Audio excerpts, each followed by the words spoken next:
We're up, we're up, we're up, we're up. Carmelo, do you have anything that you'd like to say? Anything that you'd like to say to the victim, to the family of the victim? Why were you armed, Carmelo, why were you armed at school? Explain your self-defense. How is this self-defense? Carmelo, you'd like to say?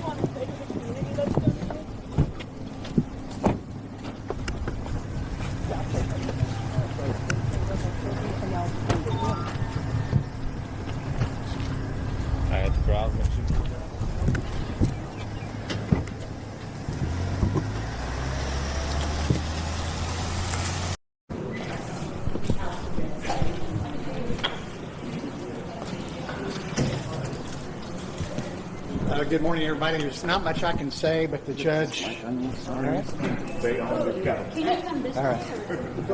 Sure. Okay, that's fine, right there. All right, there's not much I can say. The judge has made the call, and so what's important is what's next. Frisco PD will be finishing up their investigation. They will submit the case to my office. We will review it and ultimately present it to a grand jury. And so that's what's next. That's pretty much all I can say right now. We do our speaking in as far as the facts go in the courtroom. Many of you were in there, so you understand what was said. But this is a terrible tragedy for our entire, not just Frisco, but Collin County community. One family has suffered a permanent loss. It's the most unnatural thing for a parent to lose their child. It's permanent. It's profound. It's certainly premature. And it's the hardest thing that I think a human being can go through is to lose their child. The Anthony family has had a different kind of loss, but a loss nonetheless. But the judge has made her call, and we look forward to continuing the process and looking forward to reviewing all the facts of the case that Frisco PD is coming up with and present it to a grand jury. What we are concerned about as prosecutors is justice, truth, and accountability. And so we will go where the facts lead us. Thank you so much. Could you speak about the security and the vitriol and just the safety even for the judge and your officer? Well, this has definitely rocked our entire community. And so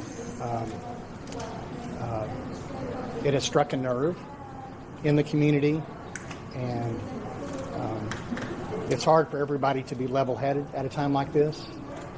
So that's where we come in. It's our job to be level-headed, to be fact-based, and to follow the truth wherever it leads. Thank you so much. And what is your job?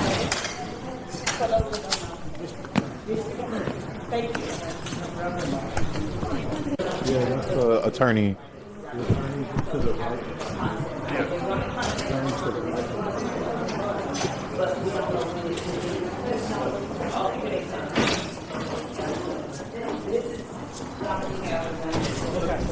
We can't do this in here.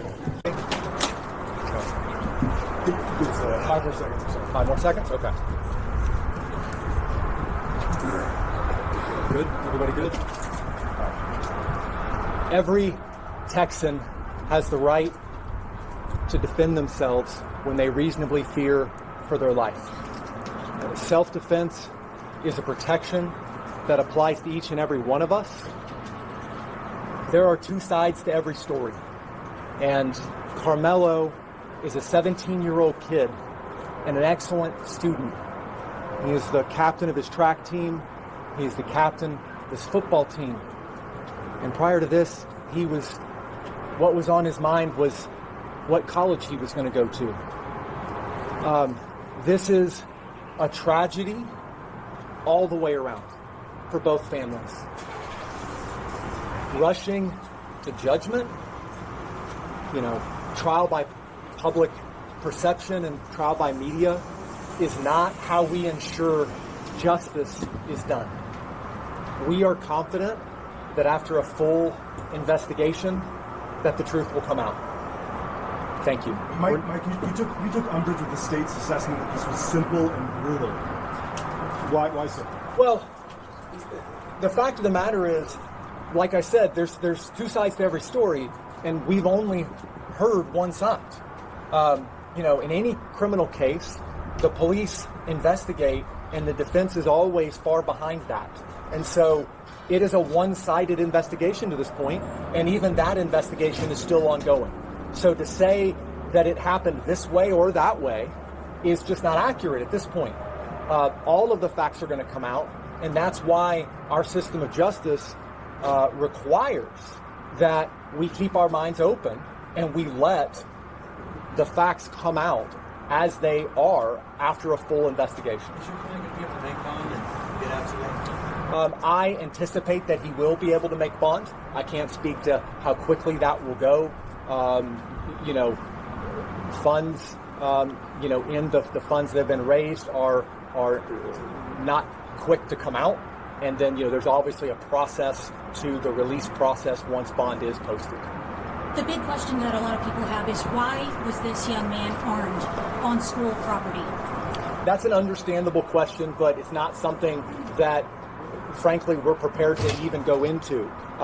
This is something that I know the police and the prosecution want to get it right and want to have a full and fair investigation, and so do we. So it would be irresponsible for me or them at this point to start saying, this is what happened, this is why, anything. So I understand that's a big question. It's going to be a big question, and it's something that we will find out, and we ask that the public, as hard as it is, withhold judgment and let both of these families have justice, that let both of these young men, the Metcalf family and the memory of who they've lost, but also Carmelo, have a fair and full justice process.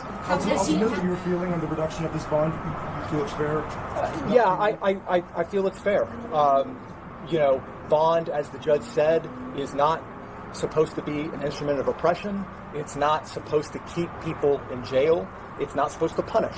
It's supposed to ensure that a person shows up to court, complies with all conditions, and it's supposed to keep the community safe. So this is a large and substantial bond, and the judge has, I think, rightly imposed reasonable conditions that will ensure both Carmelo and the Anthony family's safety, but also the safety of the community. What was Carmelo's reaction today? He didn't seem very talkative toward you. And how has jail, I guess, been so far for this teenager? And is he on suicide watch or anything like that? I honestly can't speak to Carmelo's reaction because I was so focused on the hearing and what was going on and what the judge was saying.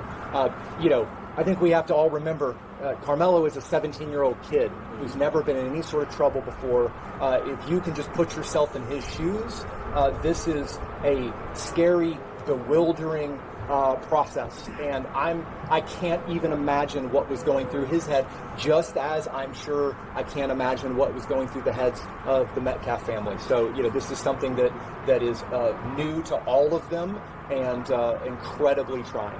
So for people who want to know, why were you selected? I mean, what is your experience? I mean, you had to be really good. I can't speak as to why I was selected.